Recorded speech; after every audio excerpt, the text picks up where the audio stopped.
Hello friend, एक बार फिर से हमारे यूट्यूब चैनल यूनिक पॉइंट पर आप सभी का दिल खोलकर स्वागत है। मैं आशा करता हूँ आप जहाँ भी होंगे अच्छे होंगे और अपनी तैयारी को अच्छे तरीके से कर रहे होंगे। तो आप सभी को पता होगा कि डेली बेसिस पे कोई न कोई वैकेंसी निकलती रहती है, जिसको लेकर हम अपडेट करते रहते हैं। लगभग डेली बेसिस पे आपको 2 से 3 वैकेंसी देखने को मिल जाएगी। तो यदि आप हमारे चैनल पर नए हो तो प्लीज़ चैनल को सब्सक्राइब कर लीजिए।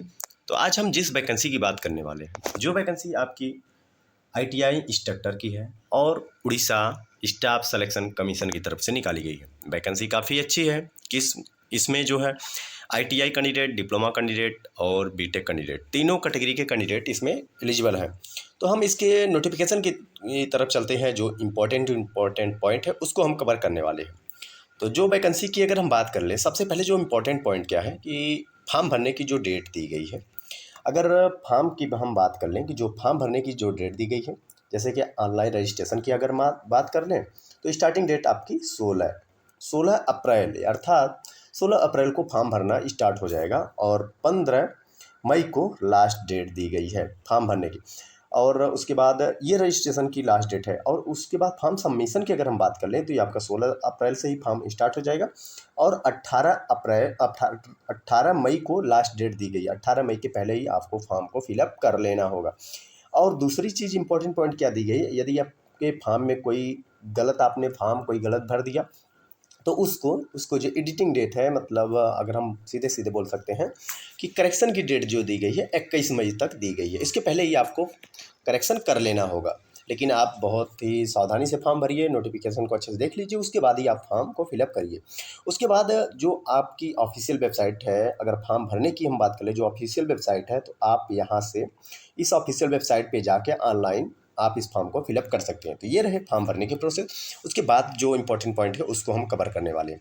अगर हम वैकेंसी की बात करें कि वैकेंसी कितनी दी गई है, तो वैकेंसी आपकी ये दी गई है आईटीआई कैंडिडेट के लिए। अगर हम बात कर लें तो आईटीआई देखिए यहाँ पे असिस्टेंट ट्रेनिंग ऑफिसर यानी NTC and NAC certificate holder, सीधे सीधे बात करें तो आईटीआई कैंडिडेट के लिए इसमें जो वैकेंसी निकाली गई है वो वैकेंसी आपकी 125 वैकेंसी आईटीआई कैंडिडेट के लिए निकाली गई। इसी प्रकार से आपकी असिस्टेंट ट्रेनिंग ऑफिसर की डिप्लोमा और डिग्री कैंडिडेट के लिए 125, अर्थात आधी आधी वैकेंसी निकाली गई है। तो टोटल वैकेंसी 250 रखी गई है, जिसमें से 125 आपकी आईटीआई कैंडिडेट के लिए और 125 आपकी डिप्लोमा तथा डिग्री कैंडिडेट के लिए निकाली गई है। और इसका जो पे लेवल है, आप यहाँ पे देखें तो पे लेवल भी काफ़ी अच्छा है, लेवल 9 का है और दोनों का पे लेवल सेम है। ठीक है, तो ये हो गई आपकी वैकेंसी। उसके बाद हम बात करें कि क्या क्या इम्पोर्टेंट पॉइंट दिया गया है जो आपके, हाँ, ये चीज़ जनरली होता क्या है कि बच्चों के मन में डाउट रहता है कि क्या नॉर्मलाइजेशन होगा। जी बिल्कुल होगा। यहाँ पे मेंशन किया गया है कि नॉर्मलाइजेशन होगा, लेकिन नॉर्मलाइजेशन का जो फार्मूला है, इसकी ऑफिशियल वेबसाइट पे एक नोटिस, बहुत पहले नोटिस निकाली गई थी। ये नोटिस ये इस डेट को निकाली गई थी। इस डेट पे नोटिस निकाली गई तो उसमें फार्मूला मेंशन किया गया, वो उस फार्मूले के बेस पे आपका नॉर्मलाइजेशन होगा। तो ये उसकी कुछ नॉर्मलाइजेशन के टर्म्स हो गए। उसके बाद हम बात कर लें कि आपकी जो वैकेंसी है, जैसे जनरल में कितनी वैकेंसी है और अदर कैटेगरी वाइज अगर हम वैकेंसी की बात करें तो कैटेगरी वाइज वैकेंसी की बात कर लें। जनरल में अगर हम बात कर लें तो जनरल में देखिए 63 वैकेंसी आपकी आईटीआई कैंडिडेट के लिए है, 13 वैकेंसी आपकी एसईबीसी कैंडिडेट के लिए है और एससी कैंडिडेट के लिए 19 वैकेंसी है, एसटी कैंडिडेट के लिए आपके 30 वैकेंसी है। इसी प्रकार से अगर डिप्लोमा की कैंडिडेट की बात करें तो डिप्लोमा कैंडिडेट के लिए 62 वैकेंसी अदर कैटेगरी के लिए। और जिसके हम और उसके बाद एसईबीसी कैंडिडेट के लिए 14 वैकेंसी और उसके बाद आप बात कर लें एससी कैंडिडेट के लिए 20 है, 29 आपकी एसटी कैंडिडेट के लिए निकाली गई है। ये कैटेगरी वाइज वैकेंसी हो गई।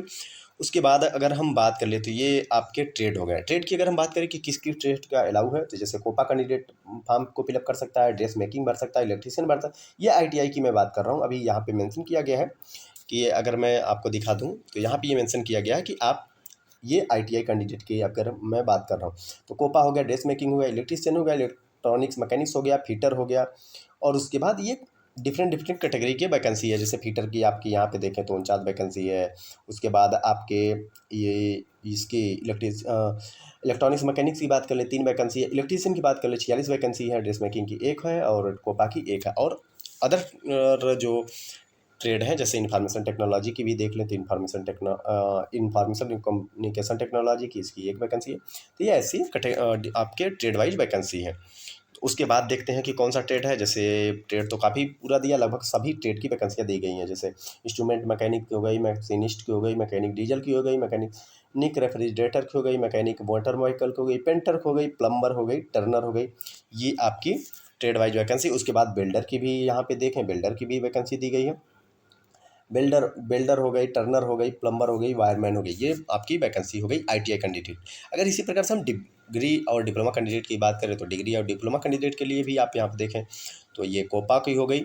उसके बाद हम बात करें डिग्री डिप्लोमा के लिए तो यहाँ पे आपके ड्राफ्टमैन मैकेनिकल की हो गई, जिसकी आपकी वैकेंसी 1 है। इलेक्ट्रीशियन की हो गई, 4 वैकेंसी है। इंजीनियर ड्राइंग की हो गई तो इसमें 45 वैकेंसी है, सबसे ज़्यादा इंजीनियर ड्राइंग में दी गई। इलेक्ट्रॉनिक्स मैकेनिक्स की बात कर ले 2 वैकेंसी है। और इसी प्रकार से ICTSM की बात कर ले तो इसमें 1 वैकेंसी है। और ट्रेड की अगर हम बात कर ले तो ये आपके इंस्ट्रूमेंट मैकेनिक की हो गई, उसके बाद मशीनिस्ट की हो गई, मैकेनिक डीजल की हो गई, और मैकाट्रॉनिक्स की हो गई, मैकेनिक रेफ्रिजरेटर की हो गई, मैकेनिक मशीन टूल्स की हो गई, मैकेनिक मोटर व्हीकल की हो गई, प्लम्बर की हो गई।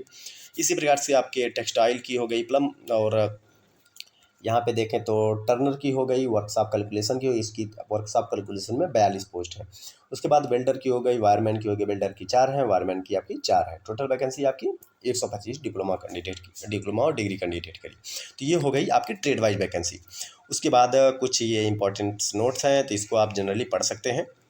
जो इंपॉर्टेंट पॉइंट है उसी को हम कवर करने वाले हैं, क्योंकि अगर पूरे नोटिफिकेशन की अगर हम बात करने लगेंगे तो वीडियो काफ़ी लंबा हो जाएगा। तो ये फिजिकल कैंडिडेट के लिए है, जो फिजिकल हैंडीकैप कैंडिडेट है उनके लिए ये है। उसके बाद जो इंपॉर्टेंट पॉइंट है उसी को हम कवर करने वाले हैं। अगर हम जनरल इंस्ट्रक्शन की बात कर लें, जो जनरल इंस्ट्रक्शन आपका जो फॉर्म भर सकता है वो मतलब इंडियन कल्चर का होना चाहिए, अर्थात भारतीय होना चाहिए, गुड अच्छा कैरेक्टर का होना चाहिए। तो ये चीज़ें कुछ मेंशन की गई।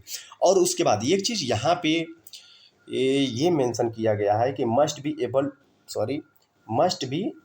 To read write and speak Odia fluently at. ये चीज़ बहुत मेंशन किया गया। ये पॉइंट तो अदर कैंडिडेट के लिए काफ़ी प्रॉब्लमफुल है, क्योंकि इसमें क्या लिखा गया है, फर्स्ट पॉइंट पे क्या लिखा गया है, मस्ट बी पास्ट आपका मिडिल स्कूल एग्जामिनेशन उड़िया में होना चाहिए।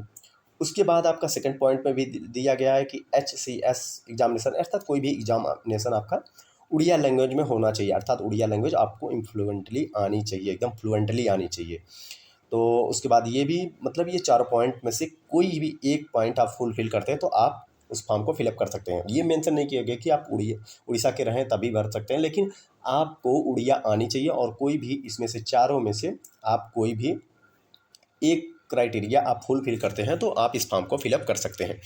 उसके बाद अगर हम एजुकेशन की बात कर लें तो इसमें CITS मेंशन किया गया। जैसे अगर ITI की कैंडिडेट की बात कर लें तो आपका ITI यहाँ पे ITI होना चाहिए। उसके बाद ITI के साथ साथ आपका जो है यहाँ पे ये ITI होना चाहिए। उसके बाद आपका ये CITS भी होना चाहिए, CITS भी मेंशन किया गया है कि आपका CITS भी होना चाहिए। उसके बाद अगर डिप्लोमा की बात कर ले तो डिप्लोमा में भी सेम रखा गया है कि आपका जो है डिप्लोमा या डिग्री होना चाहिए, उसके साथ साथ आपका CITS होना चाहिए।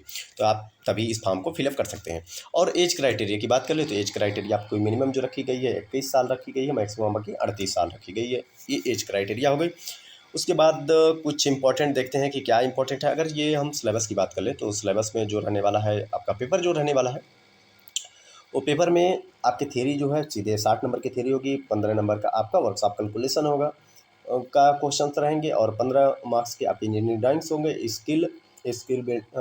एम्प्लॉयबिलिटी स्किल की आपके 10 मार्क्स होंगे, इंग्लिश के आपके 10 मार्क्स होंगे। तो ये आपके कुछ रिटन के परफॉर्म हैं। और अगर प्रैक्टिकल टेस्ट की बात करें तो प्रैक्टिकल टेस्ट इसमें कि जो 40 अंक का आपका प्रैक्टिकल टेस्ट होने वाला है।